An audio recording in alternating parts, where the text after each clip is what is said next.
السلام عليكم ورحمة الله وبركاته. اليوم رجعت لكم وصفة جديدة اللي هي نواصل. أول حاجة باش نطيب الصوص، لأن عندي كمية من الزيت، هذا نص كاس زيت باش نحطو يسخن. لأن عندي راس بصل متوسط، أنا لأن باش نعمل كيلو نواصل، هذا راس بصل متوسط قطعته قطع.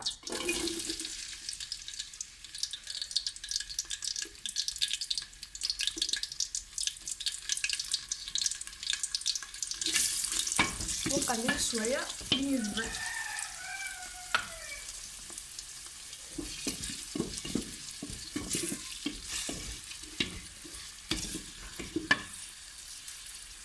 لأن عندي ورقات راني باش نرميهم يفوحوا الصوص بالكدا.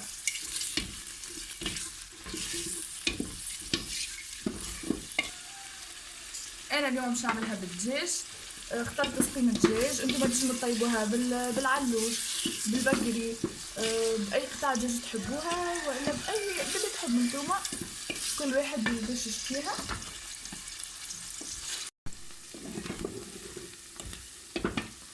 البصل نتاعي هكا ذبال، ما نحطوهش في الذبال اللي نبدا هكا باش يتحرق. لان عندي راس ثوم مفروم،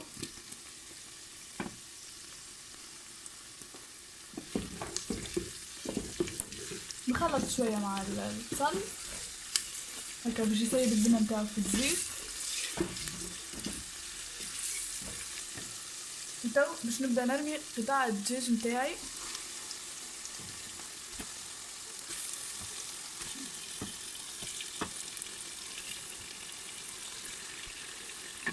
ونبدا نخلي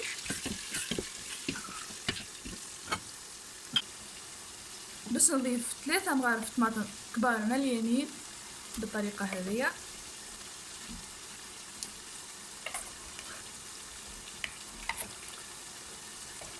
اللي باش يطيب الرطل يعني ينقص الكميه، معناتها يعمل نص الكميه.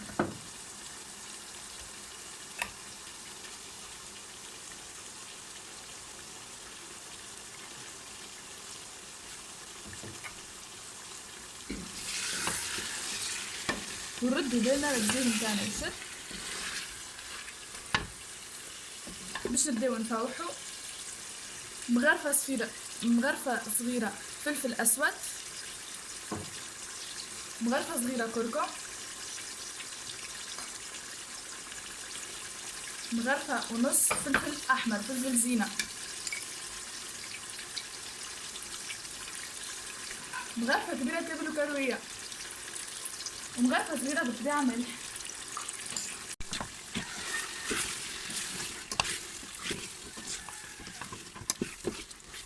انا باش نزيدها هكا شويه ماء،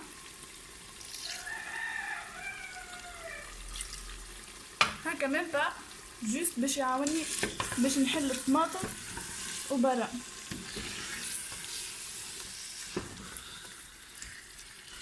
كيف ما تراو تبارك الله التقليه نتاعي ريحتها بنينه.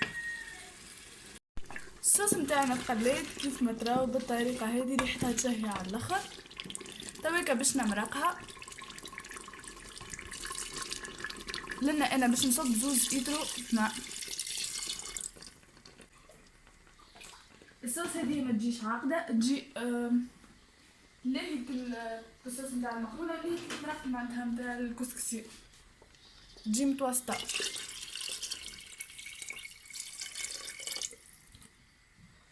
خلطوها نحطوها تغلي ونرميو لنا الحمص. عندي كميه من الحمص نرميها، انا نخدم صحفه معناتها كيف ما تراو نرميو الحمص، ما نسيوهش من الحمص، شحال نسيتو انا. تو باش نحضروا النواصر نتاعي كيف ما تراو. انا خديت كميه هذايا كيلو نواصر، من المستحسن الخضوه ديالي سينو الموجود. اول حاجه باش نعملها باش نفوحو، باش نعمل عليه 2 مغارف كركم، نحط عليه 2 مغارف كركم يعطي هكا لون مزيان باش الوصفه نتاعي ما تقعدش بيضه.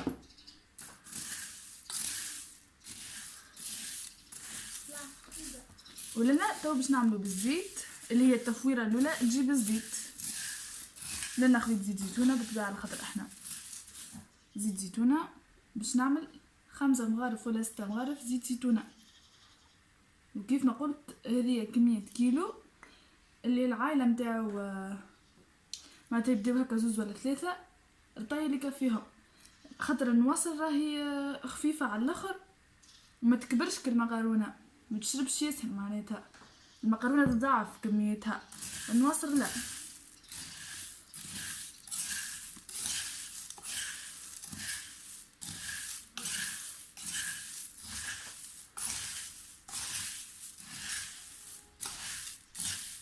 خلطوها شوية بالمغرفة، تو نغطوها شوية نفركو فيها هيك الكركم والزيت باش بعديكا كل كعبة تجينا وحدها.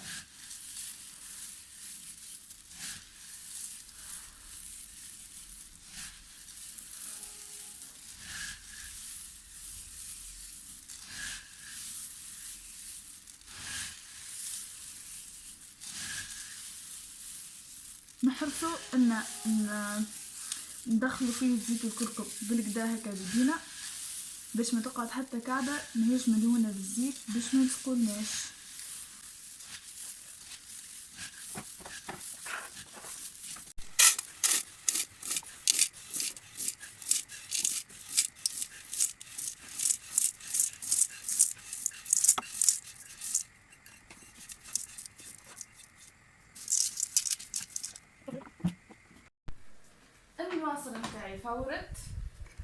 النواصر متاعي فورت تو باش نصبها هكايا، نحاول اني نفرغها الكل كيف ما تراو كل كعبة وحدها.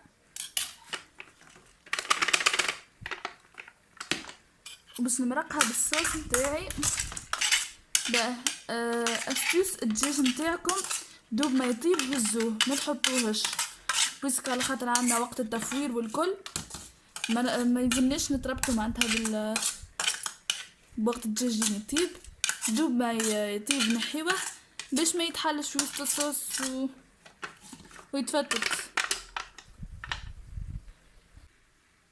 تو باش نبدا نمرقها بالطريقه هذيا، بركلنا ما شاء الله ريحه الدجاج وريحه الفحات بنينه على الاخر.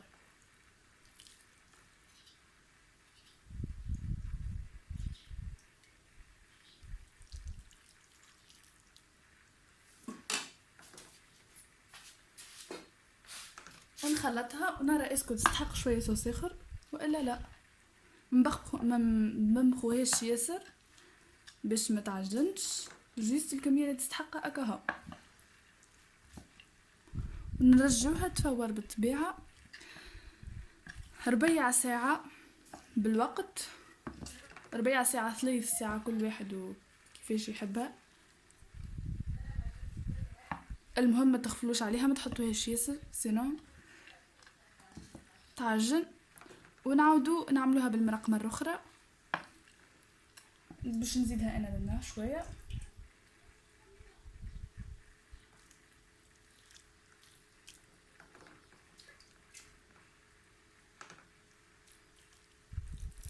بارك الله ما شاء الله.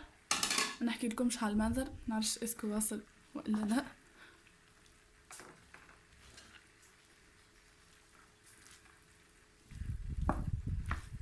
تو رجوها تفور.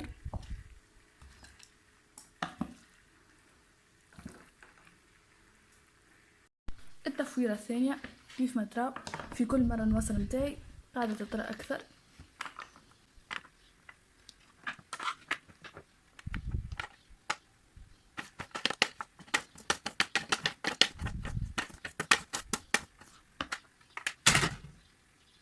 كاين فما هاي بيت يحبوا يدخلوا معنا حاجه نعملها تخليطه اما هي بركه راهي كيف ما ترى والكعبه وحدها.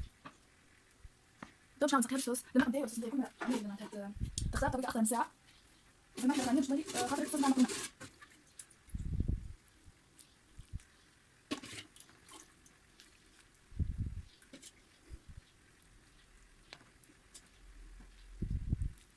شو كنعمل تخليطه.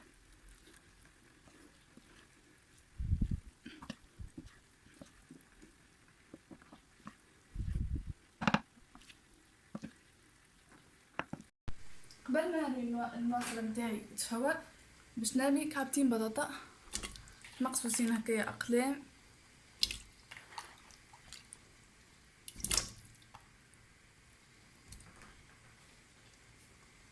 تنجمو ترميو سفناريا، تنجمو ترميو سفناريا. حطيتها هكايا وتو باش نرمي الواصل نتاعي. تصور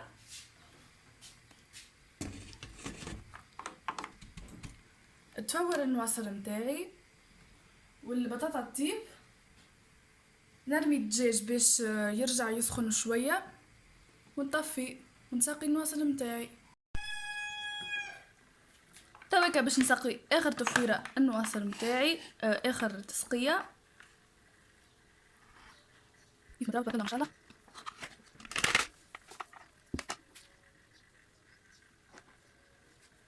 نحكي لكم شريحه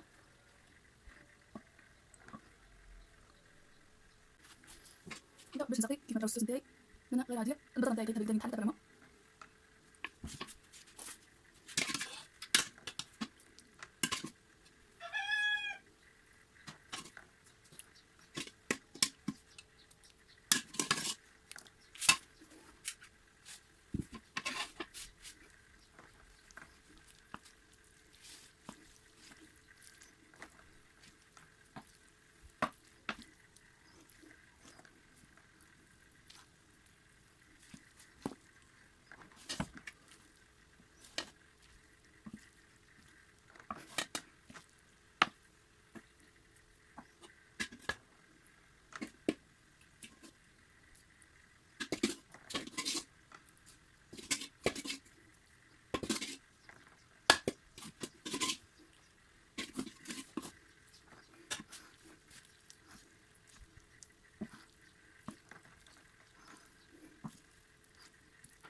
كيف ما تراو حتى شب خلطها هذه مرة وما عجنش كل كعبة وحدها. باش نرمي طرفية الدجاج نتاعي.